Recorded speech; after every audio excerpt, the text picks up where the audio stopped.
Hi hello வணக்கம். எல்லோரும் எப்படி இருக்கிறீங்க? வாங்க சூப்பராக ஒரு பேபிகார்னை வச்சு நம்ம ஒரு சில்லி போட்டுக்கலாம். பாருங்கள், இதில் வந்து பேபிகார்ன் நல்லா பிரிச்சுட்டு நல்லா கழுவிக்கங்க. அது இல்லாமல் இந்த சைடில் நூலெல்லாம் இருக்கும் பாருங்கள், இந்த மாதிரி உள்ளதெல்லாம் எடுத்துருங்க. எடுத்துகிட்டு நம்ம இது மாதிரி கட் பண்ணி எடுத்துக்கலாம். அது பாருங்கள், சின்ன சின்னதாக ஒரு பீஸை 4ஆக கட் பண்ணி அதை 2ஆக கட் பண்ணால் கரெக்டாக இருக்கும். பாருங்கள், இது மாதிரி கட் பண்ணி இப்போ எல்லாத்தையும் நம்ம எடுத்துக்கலாம். பாருங்கள், இது மாதிரி நல்லா கட் பண்ணி எடுத்துக்கோங்க. அப்புறம் கார்ன் வாங்கும் போதே நம்ம பேபிகார்ன் வாங்கும்போது நல்லா பிஞ்சியாக பார்த்து வாங்கிக்கங்க. ரொம்ப முத்தெல்லாம் வாங்கிட்டிங்கன்னா ஒரு மாதிரி நெட்டியாக அப்புறம் கடிக்க பஞ்சாட்டம் வர மாதிரி இருக்கும். அதனால் கரெக்டான சின்ன லெவலாக பார்த்து வாங்கிக்கங்க. பிஞ்சியாக கொஞ்சம் உப்பு சேர்த்துக்கலாம். கொஞ்சமாக 1/4 ஸ்பூனு தனி மிளகாத்தூள், கொஞ்சமாக கரம் மசாலா தூள். உங்கள் வீட்டில் சிக்கன் மசாலா மட்டன் மசாலா எது இருந்தாலும் ஒரு ஃப்ளேவருக்காக ஒரு 1/4 ஸ்பூன் ஆட் பண்ணிக்கலாம். அப்புறம் 1 ஸ்பூனு அரிசி மாவு, 1 ஸ்பூனு கார்ன்ஃப்ளவர், 1 ஸ்பூனு கடலை மாவு, 3 சேர்த்துக்கிறேன். அப்போ தான் நல்லா கோட் ஆகும் இதில் மசாலா. நான் வந்து இஞ்சி பூண்டு சேர்க்கல. உங்களுக்கு வேணால் இஞ்சி பூண்டு பேஸ்ட்டை சேர்த்துங்க, இல்லாட்டி இடித்து கூட சேர்த்துக்கலாம். நான் கலந்துக்கிறேன். இப்போ பாப்பாவுக்கு இஞ்சி பூண்டு பேஸ்ட் பிடிக்காது. சேர்த்து நல்லா கலந்துங்க.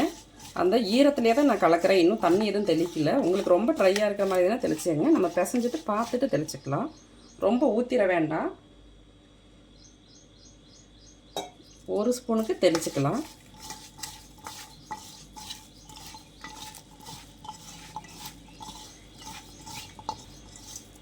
மெதுவாக கலரணும். ஏன்னா அது கலரும் போது அந்த கார்ன் பூரா உடையுது பாருங்கள். அது மாதிரி அழுத்தி பிசைஞ்சிடக்கூடாது.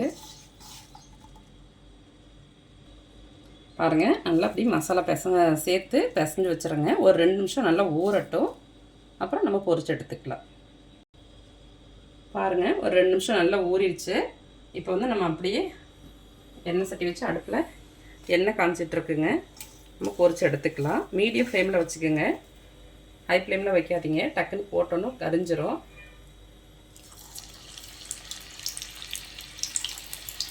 ஒவ்வொன்றா போடுங்க. கையில் எண்ணெய் தெரிக்கும், பார்த்து மெதுவாக போடுங்க. ரொம்ப நெருக்க போட்டுறாதீங்க. அளவாக எண்ணெய் வச்சு கொஞ்சம் கொஞ்சமாக பொரிச்சு எடுத்துக்கலாம்.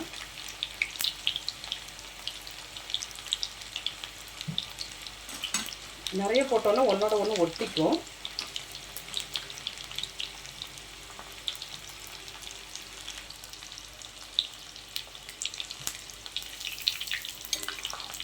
பாருங்க,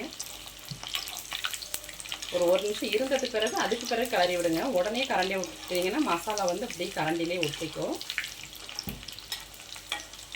நல்லா திருப்பி விடுங்க. எல்லா பக்கமும் சேர்ந்து நல்லா பொரிஞ்சு வரட்டும். பாருங்கள், நல்லா பொரிஞ்சு வந்துட்டு சீக்கிரமே பொரிஞ்சிடும். பிஞ்சு கான் தானே, அதனால் சீக்கிரம் பொரிஞ்சிடும். இந்த பபிள்ஸ் ஓரளவுக்கு கம்மியாகிட்டு இருக்கு பாருங்கள். முன்னாடி போட்டதுக்கு இதுக்கும் கொஞ்சம் கம்மியாகுது.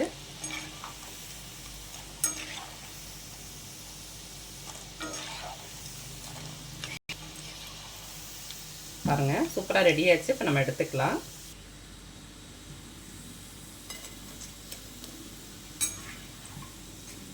சூப்பரான பேபிகார்ன் சில்லி ரெடி ஆச்சுங்க.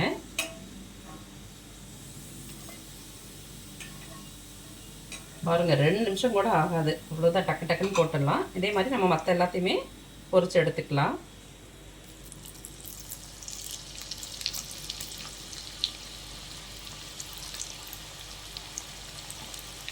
மசாலா போட்டு ரொம்ப நேரம் ஊற வைக்கக்கூடாது, தண்ணி கோத்துக்கும். ஒரு 2 நிமிஷம் to 5 நிமிஷத்துலேயே நீங்கள் பொரிச்சு எடுத்துக்கோங்க. பாருங்கள், சூப்பராக பொரிஞ்சிருச்சு. பொரிச்சது தாங்க தெரியும், போன இடம் தெரியல. அந்த அளவுக்கு அவ்வளோ சூப்பரான டேஸ்ட்டாக இருக்குது. மைல்டான ஒரு டேஸ்ட்டு. நல்லா அவுட்டர் லேயர் வந்து நல்லா க்ரன்ச்சியாக இருக்குது, உள்ளே நல்லா சாஃப்டாக இருக்குது. கண்டிப்பாக உங்கள் குழந்தைங்களுக்கும் செஞ்சு கொடுங்க. ரொம்ப ஹெல்த்தியான டிஷ்ஷு. ஆனால் எண்ணெயில் பொரிச்சு எடுக்கிறோம், அவ்வளோதாங்க. சூப்பரான பேபிகார்ன் சில்லி ரெடி ஆயிடுச்சுங்க. நீங்களே இது மாதிரி செஞ்சு சாப்பிட்டா ஆரோக்கியமாக இருங்க. Okay, bye, thank you.